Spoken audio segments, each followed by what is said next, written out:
This week on FRC Media News, Mayor Paul Coogan delivers his State of the City address. Congressman Jake Auchincloss hears from local residents, and we introduce you to Fall River's Youth of the Year. All this and more coming up.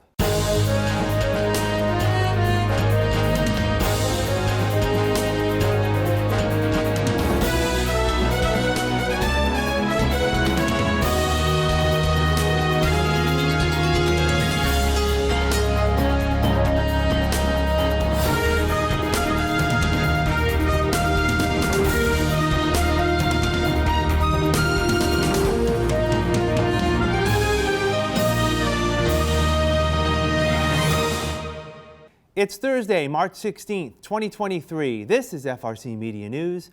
I'm Keith Tebow. Mayor Paul Coogan on Tuesday delivered his fourth State of the City address before a joint meeting of the City Council and School Committee.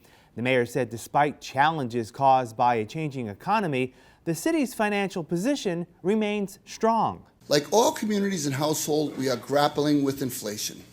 The cost of materials and services has risen. With it, our operating costs. As we deal with staffing shortages across the city departments, public safety agencies, and our school department, we have had to increase wages and salaries to reflect the cost of living and to attract and retain talent. And the goal of this administration is to try to keep the financial burden off of the residents. Fortunately, the city is in a stronger financial position than we have been in years. We currently have $8.5 million in our stabilization fund, with another $2.6 million available in free cash. The city this year will see an influx of new state aid to support local education. Mayor Coogan said the increase is welcomed, but puts a strain on the city's budget by increasing its contribution to local schools. The mayor said he's looking for help in amending the city's contribution to education and using any savings to lessen the burden on taxpayers. My administration is planning a home rule petition, of course with council's approval, to solicit the state legislature asking for a change in how they calculate net school spending. Each city and town's contribution to education is mandated by law, but our required contribution does not take into consideration the millions of dollars that we pay for school transportation or the payments we make for our schools' bonds, for example, Diamond and Durfee. If our petition passes, we can expect to free up close to $11 million, which we can then use to offset the bonds for Diamond and Durfee. However, this petition may take time and residents need financial relief now. That is why I am announcing tonight, for the second year in a row, we will use a portion of our ARPA lost revenue funding to cut this year's Durfee High School contribution in half and provide relief to taxpayers right now. The mayor said the city is still struggling to ensure the complement of public safety officers meets the needs of the community. Officers have done a tremendous job these last few years under extremely difficult conditions. However, our goal is to fill the department's vacancies so officers have the support and manpower they need. We have invested in creative solutions to meet that goal. The Fall River School Department launched an initiative Police Department, to launch an initiative to provide loans to those entering the police academy. The city agrees to pay the upfront cost for equipment and will forgive the loan once the recruit serves 5 years in Fall River. This way we can eliminate one of the major hurdles to joining the force and retain our new recruits for years to come. We also negotiated a new contract with our police, putting our salaries on par with other communities. The Fall River EMS division also saw an increase. This has been an important measure to address similar staffing issues. Our fire department is adding 10 new recruits right now, getting them set to enter the academy. Homelessness and housing insecurity remain a concern for Fall River and those across the country. Mayor Coogan said the city continues to provide homeless support and will continue to seek ways to make housing more affordable for all Fall River residents. In the middle of a national housing crisis, we hear all the time from our residents about the rising cost of rent. And we're looking to create a new facility called single room occupancy and supportive service for some of our residents. We are also partnering with the Housing Authority to start a program called Moving On, which will help those living in public housing transition out. This not only helps residents improve the quality of their life, but it also frees up units that are in high demand. With our Community Development Agency, we have worked to expand affordable housing in Fall River. We have recently created 23 affordable units across the city, and 2 more projects are in the work that will bring in another 40 units. The mayor noted that the city's unemployment rate remains low compared to a year ago, and companies continue to view Fall River as an affordable and welcoming choice to do business. Right now, our main struggle when it comes to supporting industry in Fall River is one simple word: space. Our 3 business parks in the north end of the city right now have an occupancy rate of 95%. Large projects are in the works to help meet this demand. For example, 20 acres of land was recently purchased to build the new campus at Innovation Way, which will create 950,000 square feet of space. This project alone is expected to bring in hundreds of jobs, adding to the 6,000 plus already in that area of Fall River.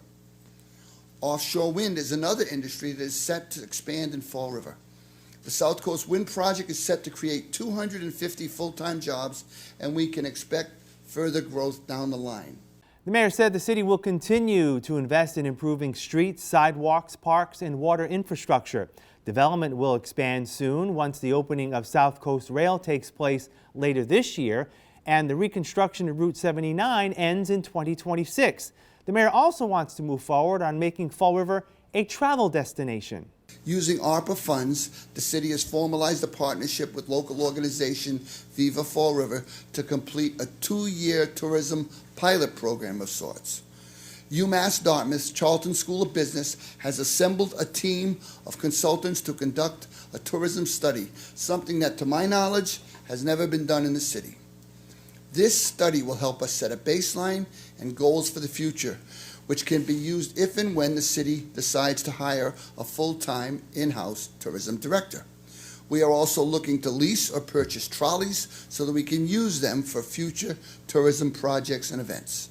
The mayor, who plans to run for a 3rd term later this year, said he continues to love Fall River, its people, and the daily challenges. Massachusetts Governor Maura Healey this week announced that effective May 11th, the state's COVID health emergency will come to an end. The governor is also planning to rescind the executive order that required some state employees to receive the primary series of COVID vaccinations. The move will coincide with the lifting of the federal COVID emergency on that same day, announced by President Biden. The unemployment rate in Fall River in January was up over 2 full percentage points. The jobless rate sits at 7.7%, up from 5.6% in December. The unemployment rate a year ago was 8.9%.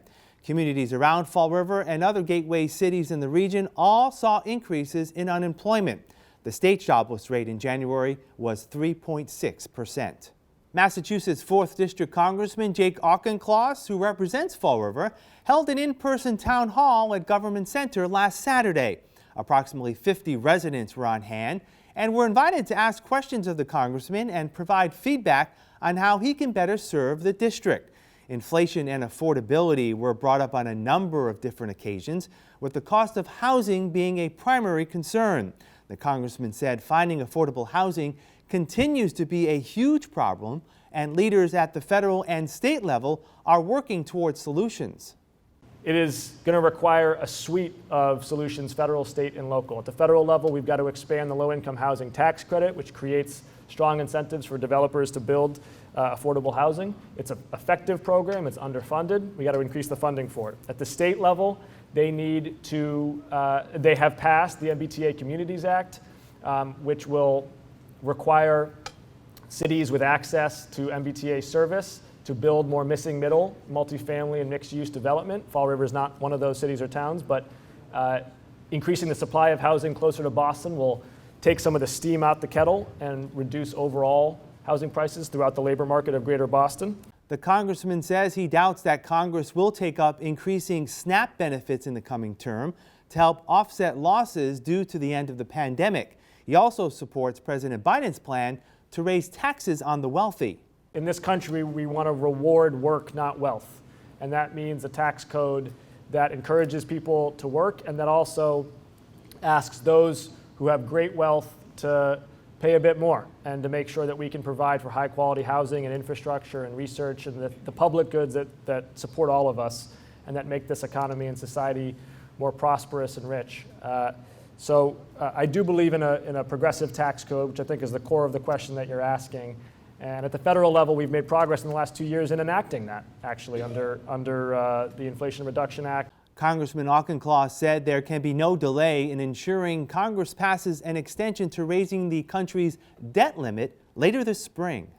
We cannot hold hostage the full faith and credit of the United States to Washington politics, okay? The Republicans have points of views on debt and spending and deficits. Democrats have points of views. That's fair game, that's politics, let's fight it out. And we have a process for doing that. It's called the appropriations cycle, and we do it every year. Whether or not to pay our bills in time is not the opportunity to do that. That is money that we've already spent. That is just whether the United States is a good credit risk or not. And so they can't, the GOP should not be holding hostage our credit rating. Unfortunately, they are. I do think that we will get a deal. I'm certainly committed to one. But this deal cannot cut Medicare and Social Security in order to give the GOP a win for holding hostage the debt limit. In terms of immigration policy, the congressman said the discussion needs to center around a multi-pronged bipartisan plan. We have seen, really since the George W. Bush administration, that we actually largely see what the contours of an agreement would be. It would be more funding for border security and expanding the number of Article 3 judges to do due process at the border for undocumented people. It would be investment in the countries of origin, the Central American countries that are causing many emigres to flee poverty and crime. And it would be documentation and dignity for those who are already here and who are contributing. These three things together are always, people have always understood that they have to be done together in a bipartisan way. And it's going to be a hard vote. The flanks of both parties are going to revolt against any compromise because that's the nature of our politics too often. And it's going to be an 80%, not 100% solution. I'm ready to take that hard vote. I've been very clear about that, understanding that it will be a hard vote. I have not seen the same willingness from my center-right Republican colleagues to take that hard vote for fear of their own hard right revolting. The congressman also challenged Republicans to come to the table to discuss what is considered bipartisan support for common sense gun legislation. Safe storage laws, which require people to store their weapons safely. Red flag laws, which means that if you've got a history of violence or if you're threatening somebody, a judge can take your weapon away. Background checks, so that if you've got a criminal background, you can't just purchase a gun from Walmart. Restrictions on high-capacity magazines, a ban on assault weapons. All of these things Massachusetts has done. All of these things have saved tens of thousands of lives in Massachusetts. And we've got to take that same model and apply it at the federal level. I've co-sponsored and voted for all the bills that would do that. And unfortunately, this isn't a partisan statement, it's just a vote counting statement. The GOP will not give an inch. They will not vote for one piece of common sense gun safety legislation because they're afraid of the NRA.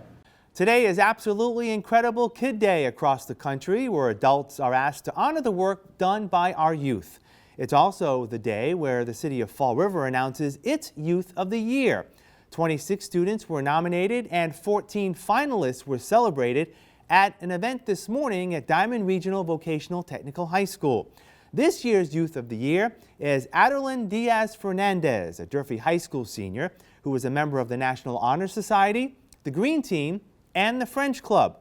She's undecided as to where she will attend college next year, but strives to one day become a chemical engineer. I just want to say thank you so much and thank you for this opportunity, and to everyone. I definitely wouldn't be here without the students that I connect with and I work with every day at school. And I just want to say that I hope that you guys get to really good places in life, and thank you so much. We'll be back with more FRC Media News right after this. Here are some job descriptions on the latest hot jobs list from the Mass Hire Fall River Career Center. Adoption social worker, Child and Family Services, located at 160 Osborne Street, is looking for a full-time adoption social worker, responsible for providing brief, home-based family support services to adoptive and guardianship families. Job number 185-03310. Third shift, order picker packer. The Fall Rivers Florist Supply, located at 119 Cove Street, is seeking a full-time third shift order picker-packer, responsible for hand-packing boxes and helping to load trucks. Job number 185-06493. Ultrasound Technician. Tollgate Radiology Center for Women, located at 1151 Robeson Street, is looking for a full-time ultrasound technician to perform clinical assessment and diagnostic sonography exams to patients. Job number 185-06501. Solar PV Installer. Isaacson Solar, located at 18 Pecasset Street, is looking for a full-time solar PV installer. For more information, call 508-717-3820. Innovative Defense Technologies, located at 99 South Main Street, has an immediate need for the following full and part-time positions. Senior Analysis Software Engineer, job number 185-02634. Software Engineer, job number 185-02636. For more information about these or other positions, visit MassHire JobQuest at jobquest.dcs.eol.mass.gov or call the MassHire Fall River Career Center at 508-730-5000. Welcome back. Following up on a story from last week, Fall River City Councilor Pamela Liberday was due back in court today on charges she harassed the wife of a former lover and intimidated witnesses in the case. On Monday, the prosecution filed a motion to continue that hearing. That motion was granted with a new date set for May 4th. The defense has a motion before the court to dismiss all charges in that case. 4 public schools in Fall River now have access to 3D printing, artificial intelligence, and other emerging technologies through the launch of an innovative learning laboratory. The labs are located at the Talbot Middle School, the Henry Lord Community School, the Cuss Middle School, and the Doran Community School. The labs are funded through a grant from Verizon in cooperation with Heart of America and Arizona State University. The 4 labs will serve over 2,000 students this year with emerging technology, immersive learning opportunities, and with the new skills to thrive in careers of the future. The program will also provide opportunities for 230 Fall River educators to leverage and integrate emerging technology in the classroom and continue to enable and inspire students. This engaging program will help transform the learning experience for students and further ignite their interest in STEM careers, equipping them with sort of that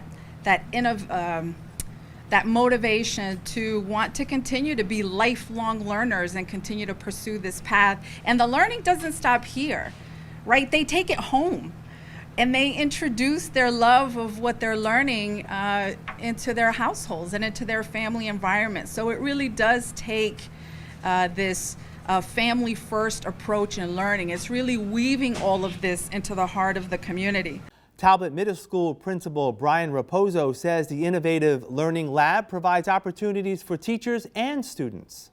In addition to all the free technology and access, there's also been extensive teacher training and support, which has allowed our teachers to engage our kids in really unique opportunities, learning opportunities and experiences in the classroom. It really brings you back to a place of being a curious kid, right? We know middle school kids, high anxiety, you gotta be cool, right? You don't wanna pretend like you might actually be having fun in class. But once you have, a headset on, and you're holding a heart in your hand, or you're visiting ancient Greece, it really brings you back to being just a curious kid again. Students at Talbot are looking forward to using the lab to learn cutting-edge technologies in science, technology, engineering, and math.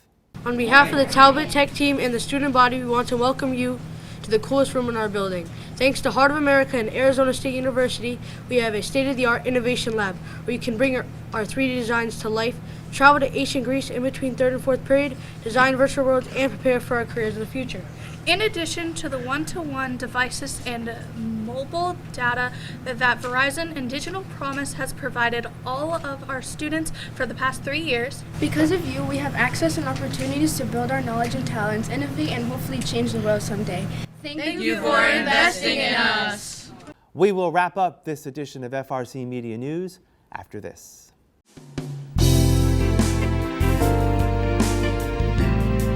Hi, welcome to Hot Dogs and Cool Cats. Today with us we have Yoda. He is a 10-year-old Pekingese. Yoda here was surrendered to us. It was no fault of his own. The breeds know not to get along with children. If anything, he can be housed with maybe older teenagers. He's also very selective. He'd probably have to be the only animal in the house. He does not get along with cats or other dogs. He does like to sit on your lap a lot, and he'll be your shadow. He'd make a great walking buddy for you, and then also be a little couch potato with you at the same time.